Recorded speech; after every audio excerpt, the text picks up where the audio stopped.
Good morning, Stillman. This is Mr. Coatney here. The purpose of this screencast is to give you an example of how to create an argumentative thesis statement using the three-step process with the handout that we have. So I want to start off here at my JT Learn site. You can access it from JT Learn. Take a look at the calendar and then click on today's date, research paper, and rough draft.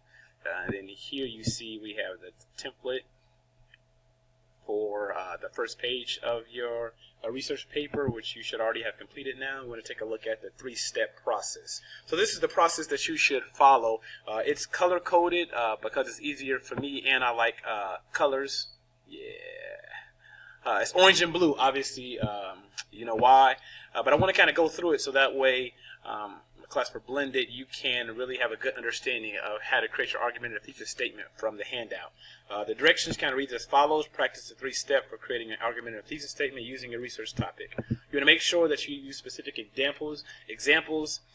You want to be as clear as possible. Check your note cards, online resources for other assistance and help. You can always email me or text me and remind. The basic three-step process is as follows. Step one, you want to start off with a thought-provoking statement, something that kind of grabs the reader's attention. The argument or claim that you will plan on exploring in your paper. So basically, what will you prove? Obviously, it needs to include your topic, but what will you particularly prove? Just give you an example, some of the ones on the back. Bullying has extended far beyond school and into cyberspace. It's a declarative statement. It's thought-provoking, and it lets you know that bullying is an issue and it has gone beyond the boundaries of the school and now onto cyberspace or online. So that's just one example. So you have the color-coded here, which is orange, and then on the back of the handout you have the examples, which kind of color coordinates with it. So that I wanted to give you some examples so you can kind of get a better understanding. When you take a look at step two, so you'll just write it right here in step one. And it's constantly changing, so you can edit it as you go, but you want to start off with the topic, kind of an argument or claim about the particular issue. Another, government surveillance programs do more harm than good.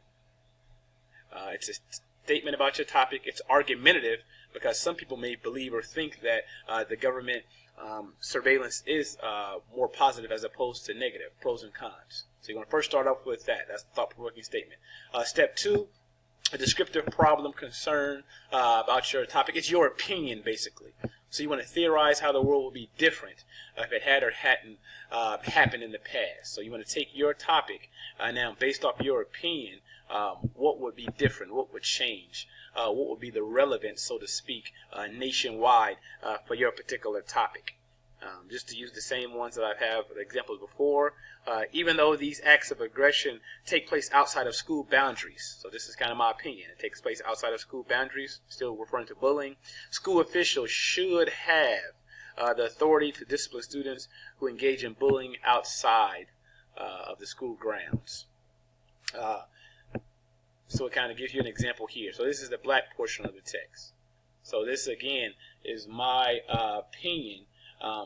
But how will it be different? Obviously, we'll be able to maybe do referrals, talk to parents, call students in, etc., based off of their actions online outside of school, as opposed to just during school hours. So that's my opinion. It shouldn't just be taking place during the school. It should be also addressed and handled outside if it occurs on cyberbullying online, etc. So that's kind of number two. Obviously, your opinion, but how will it be different? So you want to kind of think about the topic. So if you had your way, your perfect world, Coatney world, what would it look like? I think it'd be kind of nice. Step three. One more specific piece of evidence you would develop in your essay. So now you want to kind of give us a little hint. And most of the time, blue is kind of leading towards or will be your actual thesis statement.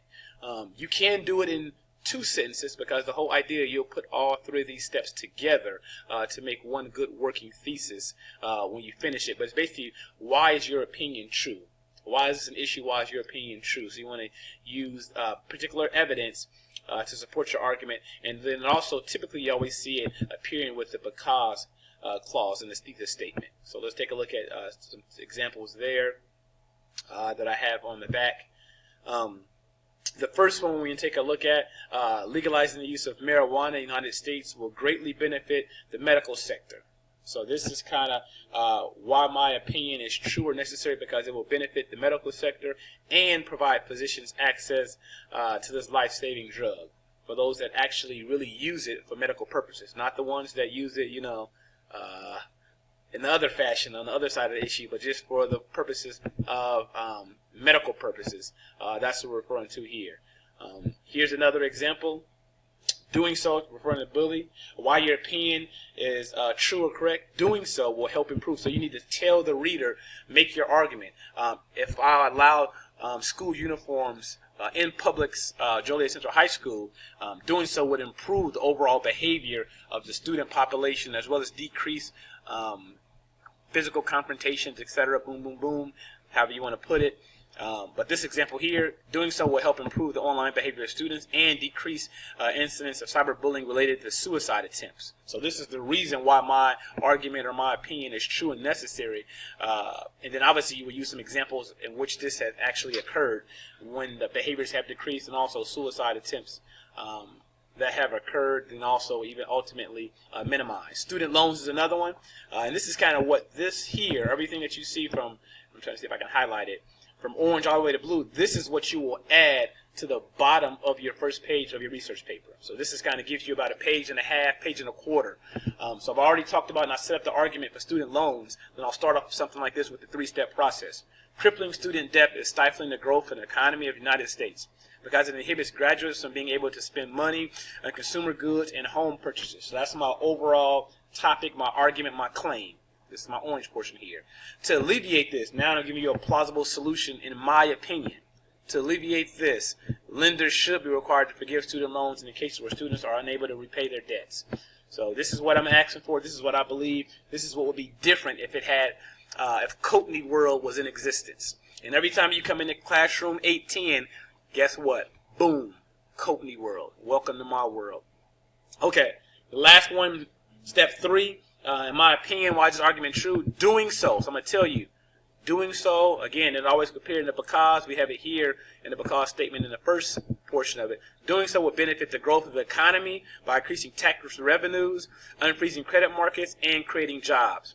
So this is my first paragraph to page of my research paper. Will benefit the growth of the economy by increasing tax revenues. So it lets you know right there, this is what I'm focusing on, obviously, first. Secondly, where will I go? Boom. Right here, the credit markets. And then finally, creating jobs. So if you can create a good working thesis, it will drive your research paper, and it will give you an opportunity to help you with your outline and how you will continue to write your research paper. If you have any questions, send me an email. Just come by and see me. What we want to do now is to continue just to work on the rough draft. Again, Mr. Coatney is here to help you, and thank you for stepping into Coatney World. Have a nice day. Yeah.